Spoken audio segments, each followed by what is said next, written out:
I've done a few laps around this place before, but never on this layout, and honestly, I hated it. I just couldn't get to grips with half the corners. So many of them are blind where you're basically guessing the line with almost no runoff if you get it wrong.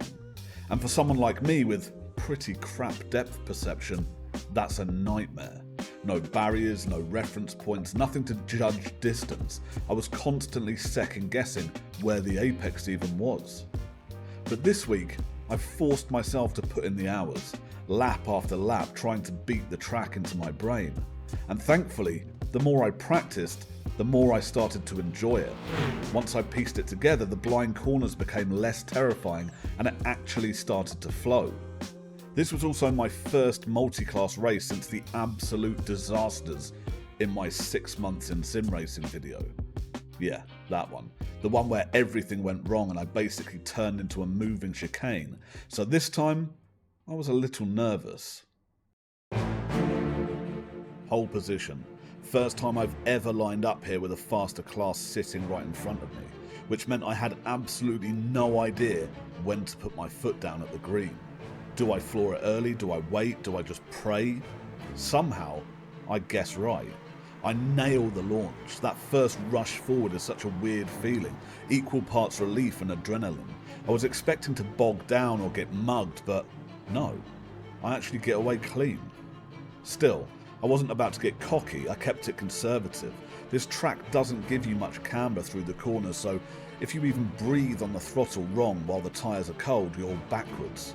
And the snake section, turn 6, that's the big one. The car just wants to snap if you push too early, so yeah, patience is key. And despite holding back, the gap starts to open. Not massive, but enough to breathe. That little moment where you glance at the relative and think, okay, maybe I've got this under control. Then I see the Porsche behind. He goes in hot into South Bend. Too hot. Bit of a wobble, maybe a little grass kiss, and suddenly my buffer grows. But while he's giving me space, I'm busy butchering the double right-hander near Oak Tree. That corner and I, we're not friends. Never have been. I missed the line. It feels awkward and scrappy, and I know it. And spoiler alert, that problem's going to hang around all race. End of lap 1, and I'm sitting on a big lead, and honestly, I start to worry. Is this it? Am I just going to spend the next half hour driving laps by myself, pulling away in silence? It was almost boring, which is hilarious looking back because boring is not what this race had in store. Lap 2. And remember what I said about cold tyres? Well, the Porsche in third didn't. He goes for it through snake, overcooks it and spins off. Another one bites the dust. Suddenly it's just me, the Porsche in second, and then a canyon-sized gap to the chaos behind. So you'd think I'd be comfortable, right? Not exactly. The Porsche in second starts clawing me in, slowly, relentlessly. That little digital box on my screen, the relative. It's like a horror movie countdown clock. Every corner, the gap ticks a little lower. And once you start staring at it, you can't stop. It's addictive torture. But here's the weird part. I was actually enjoying myself. This was the first race I've ever done that wasn't just in broad daylight. Practice was in the dark, and now I've got this glowing sunset spilling across the track. Made the whole thing feel special. Like I wasn't just racing pixels anymore. For a moment it was kind of romantic. Of course, the track wasn't about to let me get too comfortable. The last few corners have been a nightmare all week. My fastest lap in practice actually came from accidentally touching the grass there. The car slid, gripped and magically rotated for me like some sim racing voodoo. I spent the next 30 laps trying to recreate it. Couldn't do it once, not even close. So every time I got there in the race, I was basically rolling the dice. So, 2 laps in, still leading, still holding it together, but between my messy Oak Tree lines, the Porsche hunting me down, and the track itself trying to betray me, this boring race was already feeling a lot less safe than I thought. Lap 3, and the Porsche behind is closing the gap. Corner by corner, he's just hauling me in. This series runs open setups, but I'm just using the bog standard sprint set. Nothing fancy, nothing custom, and it shows. I can feel it. In some sections I'm significantly slower than him, like no matter how tidy I drive, he's just carving chunks out of my lead. It's not panic stations yet, but the pressure is building, and I know it's only a matter of time before he's breathing right down my neck. By the start of lap 4, he's right there, doing exactly that, all over me. I swing to a defensive line into T1, trying to cover it off, trying to make him go the long way round. And then, bang, he rear ends me into left hook. I was actually expecting him to dive up the inside, to be honest. That's where he'd been faster all race, but nope, just a friendly tap straight up the back. But unfortunately, that was just the appetizer. The main course comes a few corners later. We both go off together at South Bend, taking the scenic route through the grass. Not exactly the kind of track limits I had in mind. By the time we come back on track, I'm slamming the brakes for the double right. In my head, I'm thinking, no way I've got any grip after tearing half the grass out of the ground, so I go in cautious, heavy on the pedal, just trying not to skate straight off again. And that's when this absolute genius decides to send it into the triangle of death. Classic. One brainless lunge and suddenly we're both passengers.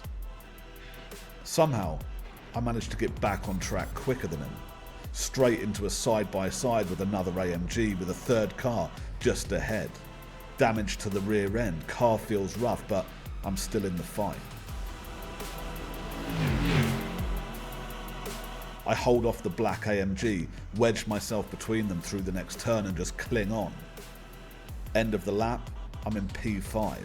Not the disaster it could have been, still in the points, still in the iRacing, and maybe, just maybe, I can claw some of those positions back.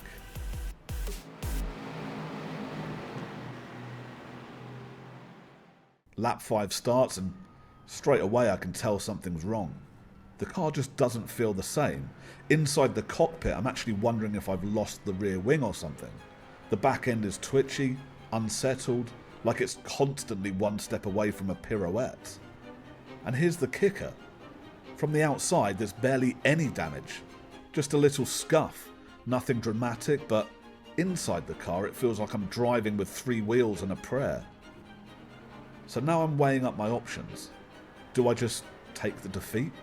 Park it in 5th, play it safe and accept the iRacing crumbs, or do I push? Try to claw back some positions, knowing full well this thing could snap and wreck me at any moment. And then the car makes the decision for me. Coming through the last couple of corners it just completely loses the plot. First, huge understeer, like I'm driving a barge.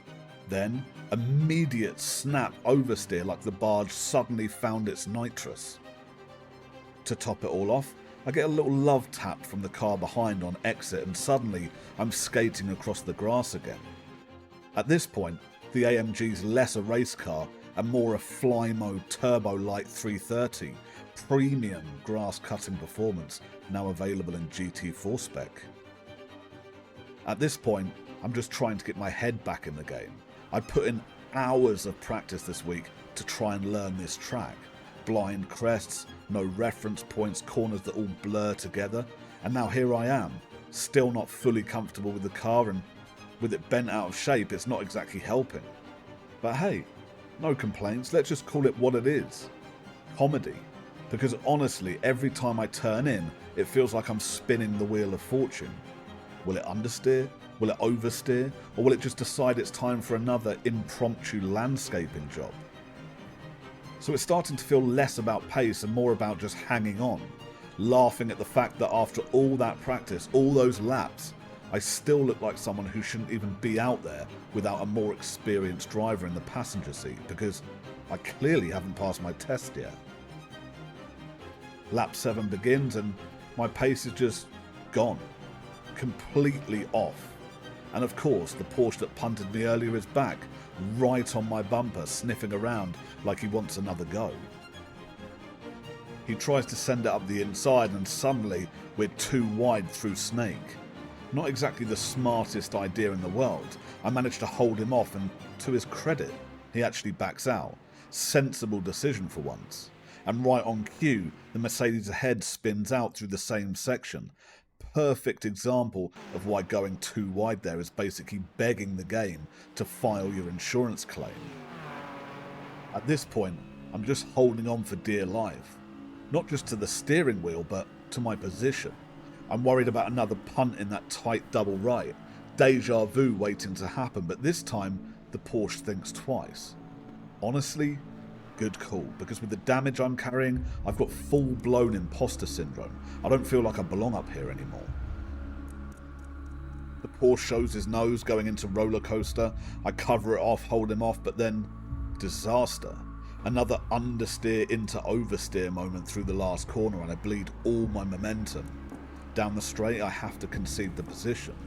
At least this time he makes it past without sending me into the shadow realm. A very, very thin silver lining to an otherwise shit-filled cloud. And then, I don't even need anyone else to punt me. I'm coming out of NASCAR bend, the rear snaps, I catch it, but it slingshots me straight into the grass on turning for left hook. Nightmare fuel. Somehow I don't hit anything, but by now I'm completely deflated. My race target has done a speed run of disappointment. First it was pushing for the win, then clawing back positions, and now just trying to finish in one piece. Not that you'd know that from the way I tear across the grass a few corners later. And just to make sure the point really lands, I do it again at the end of lap 8. At this stage, I'm less a racing driver and more a groundskeeper. Lap 9, and somehow I've settled into P8 in class. It's calm, almost too calm. For a few laps nothing really happens, no lunges, no punts, no lawn mowing expeditions, just me circulating. And honestly, I didn't even know what to talk about. For once, my race notes were basically empty, which, given how this race started, is probably a blessing. But then, the prototypes, the LMP guys, absolute chaos machines. Every time one came through, it was like rolling dice on whether you'd survive the encounter. Dive bombs, late lunges, near misses. And eventually, inevitably, they start taking people out.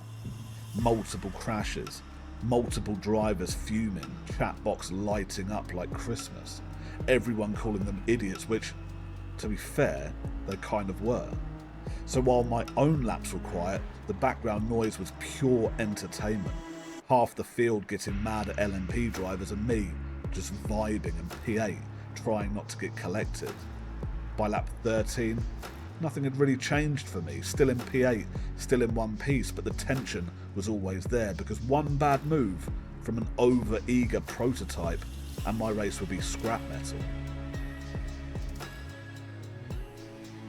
Lap 14 kicks off with a masterclass in how not to drive a prototype. An LMP all the way down in P31 decides it's a great idea to punt a McLaren that's running 5th in class. 5th in class, not exactly an equal trade. And then it gets better. The McLaren driver rejoins and absolutely smashes straight back into him. Honestly, it looked deliberate and I can't even blame him if it was, but to be fair, I checked the replay. The LMP was never in his mirrors, not once. So yeah, almost certainly accidental. Still, carnage either way. That's another free position for me, but watching him sit stranded in the middle of the track, yeah, I did feel bad for the guy. Free iRacing tastes better when it doesn't come with someone else's misery. What it does mean though, is that I'm suddenly right on the back of the pink BMW ahead. I've been slowly carving away at him for the last few laps and now I'm close enough to smell the pain. And sure enough, he gives me a little gift. Touches the grass into South Bend, takes the ever popular grass verge line and hands me the position on a silver platter. Don't mind if I do. Toward the end of the race and somehow I'm back up to 6th in class out of 27 and that's where I stay. All the way to the finish. No more heroics, no more punts, thankfully. Just me grinding out the laps. It wasn't the fairy tale comeback, but it wasn't a collapse either. After everything this race threw at me, I'll take it. From thinking I might win, to clinging on to P5, to lawn mowing my way towards retirement, finishing 6th actually feels like a bit of a result. And hey, I even gained some iRacing. Not much, but better than walking away empty-handed. All things considered, I wasn't too annoyed. Of course, the guy who punted me, he ended up winning the race because, of course he did. Salt in the wound, garnish on the misery. At the start of the race, I was actually impressed with the LMP drivers compared to my last mixed class disaster. They seemed under control, professional even. For a few laps I thought, maybe this won't be so bad. And then the complaints started ringing out over the comms, everyone screaming about prototypes causing wrecks. So I checked the replay afterwards and yeah, turns out they were absolute weapons the whole time. Dive bombing GT cars, punting people, flipping half the field, basically demolition derby with headlights. So yeah, 6th in class, a battered car, a battered ego, and a race that turned into more survival than speed. But still, progress, still learning, still clawing my way forward, and next time, maybe without the lawnmower impressions. Now, before I wrap up, a quick heads up. The Nürburgring Endurance Championship is back soon, and this time I'm planning something a little different. I want to bring one of you along for the ride. I'm giving one of my subscribers the chance to team up with me and race the NEC together. We'll tackle the green hell side by side, see how we hold up over 4 hours, and hopefully don't end up mowing lawns with a Flymo like this week. If it goes well, maybe it becomes a regular thing. If it doesn't, well, it'll make for a great video. As always, massive thanks for watching and supporting the channel. Drop a like if you enjoyed the chaos, subscribe if you're new here, and join the Discord if you want to hang out, share your own races, or get involved with stuff like the NEC run. The link's in the description and the pinned comment. Catch you all in the next one, and who knows, maybe next time you'll be on the grid with me. Take it easy.